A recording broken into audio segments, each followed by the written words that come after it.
you think that her message of sort of being hard on certain decisions that might have to be made has been watered down now because of this whole scandal? World boss Sultan Ahmed bin Sulayem will no longer attend the event after Miss Rayner called P&O fellas unscrupulous. We're pulling our £1 billion investment. These 7 words from DP World executives have sent shockwaves through Parliament after Angela Rayner's ill-advised attack on the company. For growth, this is humiliation for Labour as a £1 billion investment has been pulled after Angela Rayner's attack. While she thought she was scoring political points about employment rights, she instead cost Britain a massive economic opportunity. The fallout is worse than anyone expected.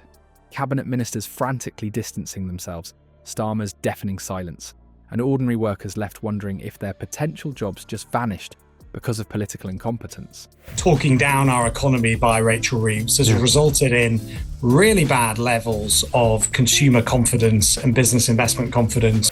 But this is just the beginning of Labour's economic credibility crisis. Before we move on, I'd like to ask you a small favour. If you appreciate this content, please take a second to like this video and subscribe to the channel. Over 98% of you watch the videos without subscribing. It costs you nothing, but it makes a huge difference to us. So, did you click the subscribe button? Great, thank you so much. Now, back to the video.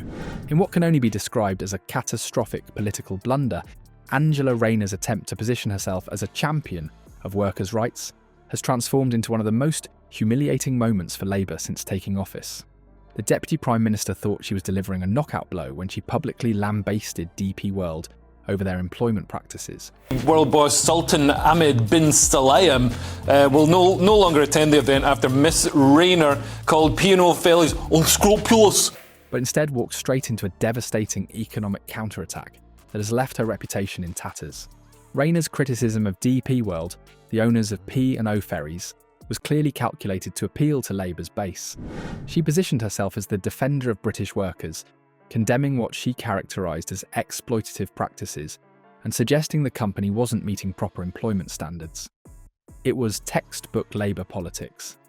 Identify a corporate villain, champion the working class and score easy political points. The problem?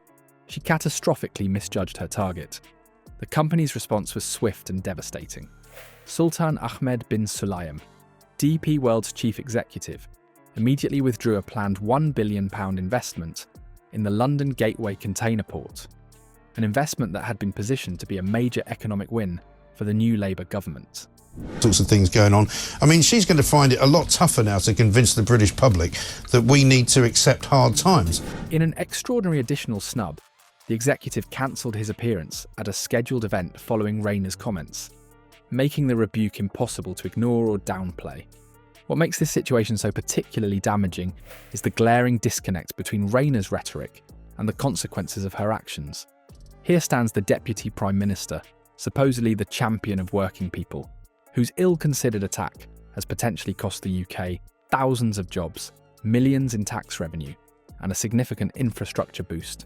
Decision, they've got their own business sense, and here's Labour coming in and criticising them for running their business the way they want to now. The investment would have represented a major economic stimulus at a time when Britain desperately needs economic growth. The reaction in Parliament was a study in political embarrassment.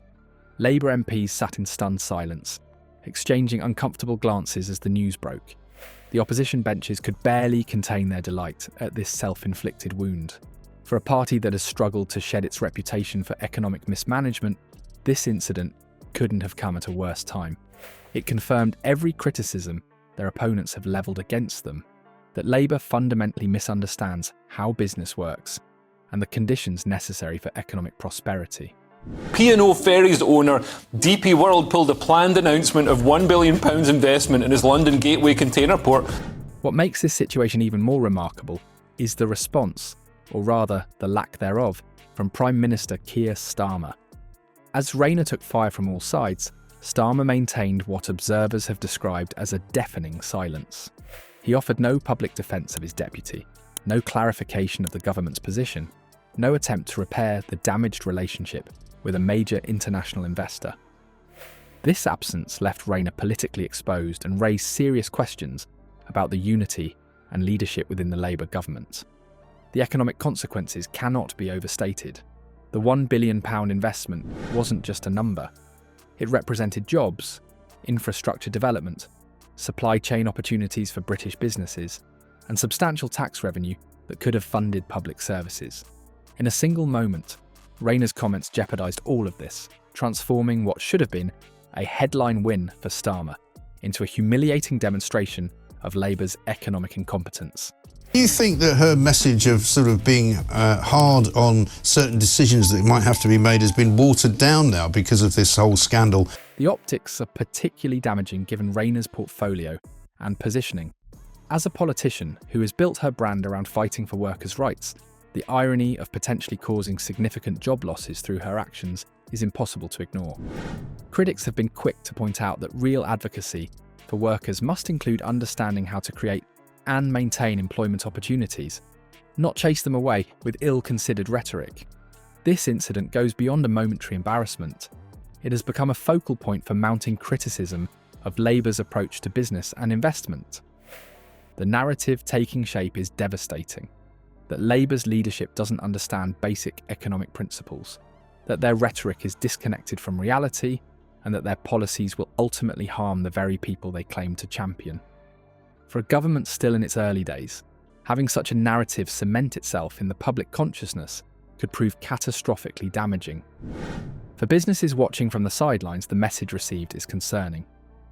If a company as significant as DP World can be subject to such treatment, what might await others considering investment in the UK? The uncertainty this creates ripples far beyond this single incident, potentially affecting investment decisions across multiple sectors. In an era of global competition for capital, such missteps can have consequences far beyond their immediate context. What we're witnessing isn't just a single political misstep, it's potentially the beginning of Labour's electoral undoing. As Reform UK surges in the polls, recent data suggests we could be heading toward an unprecedented three-way deadlock between the Conservatives, Labour and Reform if an election were held tomorrow. Given the party's policies. In percentage terms, the Conservatives on 23%, tied with Labour, behind Reform on 24%. This political earthquake would create a coalition nightmare with Nigel Farage wielding extraordinary influence. The timing couldn't be worse for Labour, as this DP World fiasco erodes their economic credibility. Into office and ran the election, claiming to be whiter than white, going to bring change to Britain. Reform UK is already projected to capture 170 seats, poaching them from both major parties. Rayner's catastrophic handling of employment rights might just be the tipping point that reshapes British politics for a generation.